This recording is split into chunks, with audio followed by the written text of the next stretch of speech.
4, 3, 2.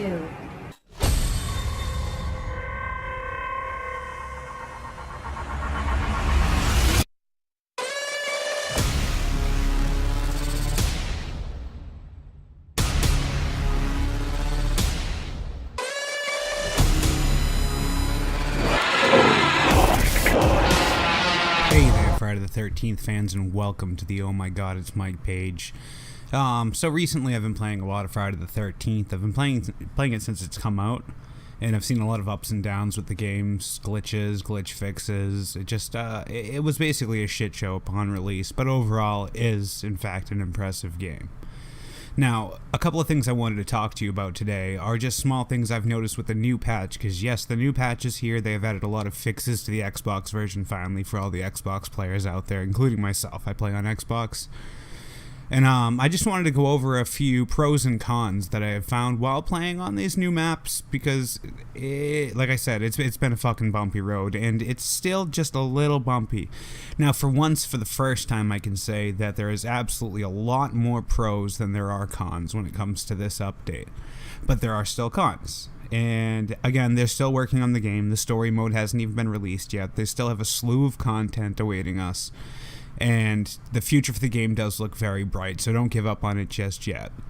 Developing a game is a process, and I believe for a team that started so small and is growing so fast, they're killing it when it comes down to making sure that their game is taken care of and doing it in a timely manner, no matter how many people it is frustrated out there, including myself. But on to the patch. So with this new patch, they included 3 new maps, each of these maps now being smaller maps. You get small Crystal Lakes, small Higgins Haven, and small Packanack. Now included with these 3 new maps, each new map gets a brand new intro. Now you no longer will get that standard Jason walking down the path, chopping the counselor in the back, and everybody scattering at the fire pit.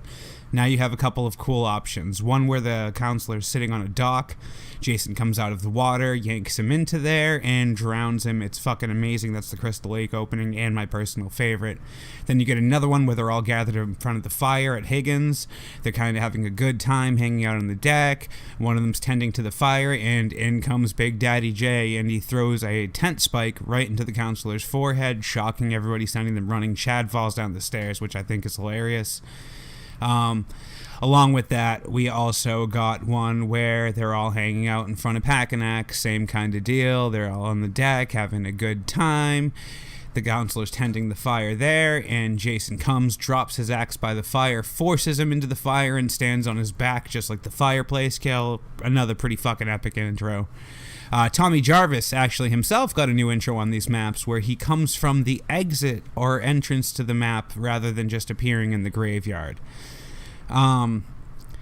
Another thing that is good about this patch, at least that I've noticed, there's been like overall just a huge overhaul for detail in this game. I'm talking the lighting is so much better, the textures are great, the genuine atmosphere of the lake with the fog effects, it's absolutely amazing. Even the player models have gotten improved just slightly. Crashes are less frequent in this game. It runs overall smoother than it ever has, and I really do appreciate that because it was a pretty choppy game to begin with. They have removed team killing from the game, however, and this sort of bums you out because it does open up troll options for a lot of other players, but we'll get to that later. But having team killing gone as a whole hasn't been that bad of an experience. It's kind of funny. You can still bloody each other as counselors, so me and my friends have a fun time beating each other up and using the blood as camouflage to hide from Jason in the dock.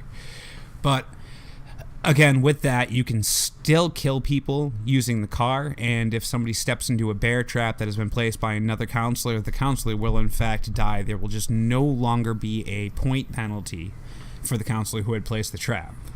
In private matches, you can still allow team killing, so for all you people out there like me who like to have the option of being able to kill someone if they're being an asshole, you can throw private matches and still keep team killing on. So it's not entirely bad, but not preferable either. They have fixed a lot of context kill spots. I mean, an unbelievable amount. I didn't realize that there were so many options and spots in which you could kill a counselor on. But, telephone poles, all sorts of other things are just like all lighting up now when you grab a player. They all work. I mean, it's no longer a task to go search for a certain tree in the woods. There are plenty of trees around, and on most of these kills, you can in fact, on most of these trees, you can in fact still kill these counselors. Also, I've noticed, along with the fire poker, near the fireplace, the fire pit, there are also certain fire pits that do not have the marshmallow poker by them, and you can throw the counselor on them and roast them like you would in the fireplace, which I think is pretty cool. The impact detection in the game has increased tenfold. No more getting that bullshit fucking firecrackers falling through the map, keys, all the vital things you wouldn't want to fall through the map that fell through the map will no longer in fact fall through the map, which is super convenient. Running across a dead counselor is like finding a whole bunch of loot in this game. Jason's block this time around has been nerfed. He can no longer block flares, he can no longer block bear traps, and he can no longer block fireworks, thus adding a little bit more balance to the game and stopping him from being so overpowered. I do agree that Jason should not have been able to walk through bear traps. No, Jason should not have been able to dodge the fireworks. Maybe the flare gun, that does sound reasonable. I could see somebody pushing a flare away from their face. He is just Jason fucking Voorhees after all. Window smashes. Now, you have to actually hit the A or action button to smash these windows versus just being able to swing at them like you were before. This might seem annoying, but it's not. It makes breaking the smaller windows way more convenient, and you actually conserve throwing knives instead of having to throw those at the open window hoping that it breaks it. Now it's just as simple as going over, hitting a button, smashing the window, moving on to killing people. Struggling also, I kind of think. I've struggled a bunch as AJ and Tommy Jarvis and Jason's Grasp, and it seems like it actually has a better effect this time around. You're no longer just mashing a button for the sake of mashing a button. There is an end game there, and you can escape if you were swift enough. But that's what I think is good about this patch, but not everything about this patch is good. We're going to move on to the cons here, and I'd like to discuss that I feel like the spawn system has now, for items, is a bit broken and unfair. There are extra items on the map. I have now played rounds where I found 3 gas cans. I have found 2 fuses, 2 shotguns, and on top of just an overwhelming amount of items that have spawned, you will also get unfair spawn places. Like, I have started on maps literally right next to the boat that has gas sitting directly at it. I have screenshots of finding both the gas, the battery, and the fuse all in the same 4 seconds of the map beginning at the first cabin I've run into. And I think that kind of throws the balance of the game off a little bit. It makes it a lot more easy on the counselor, and it takes away a lot of the fear while being at the lake, which I think is the main component of this game. Part of it is just like it's that hide and seek game with the risk of death, which adds that extra little chill down your spine while you're playing.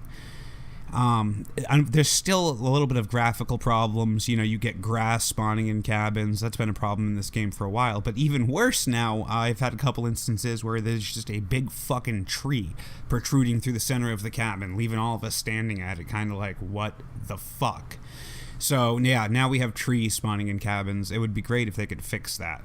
The shadows of the characters now seem to be a little bit broken. If you shine your flashlight on somebody, or if you really pay attention to the way your shadows look, it's actually only displaying half of a character now on the wall. Just their torso, head, and arms.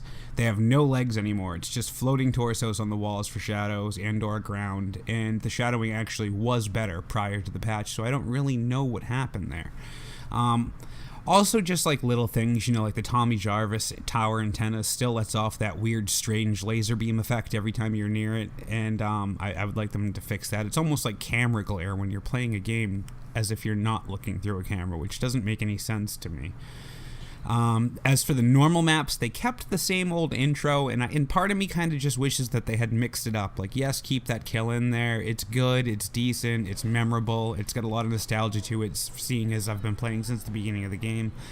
But at the same time, I would like to see, the other kills, like Jason pulling them off the dock and etc. It would just add a little more flavor to the game if it was randomized versus the small maps get these, the big maps get the one. It would mix it up a little bit more, and I'd appreciate that a lot more.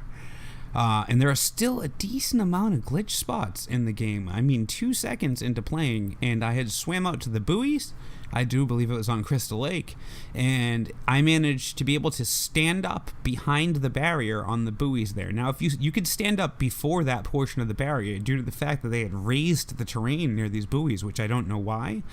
And if you're standing before the barrier, yes, Jason can walk up there. Yes, Jason can kill you. But all it is a few steps away from being out of his grasp. And I find these things still to be game breaking. And I don't quite understand why they would raise the barrier there. If you look under the water, I have a few screenshots of that. The landmass has literally been lifted in those areas, creating small islands and places for you to step on, which I just don't understand. But again, overall, I would have to say I am absolutely happy with the patch. I mean, there was a lot of small fixes that the game need. Like I said, the little details just really do add that bit of extra. The glass having fog on, I mean, looking dirty, making the cabins look a little less pristine.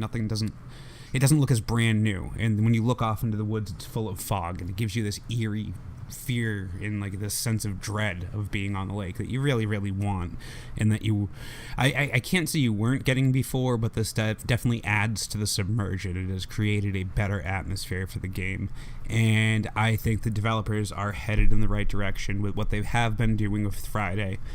This patch has not been a failure. It's been more of a success than any of them. I just still think there are a few things that they could fix about it that I absolutely am positive that they'll get on. I mean, I have full faith in them. But that's been my experience with Friday the 13th and the patch so far.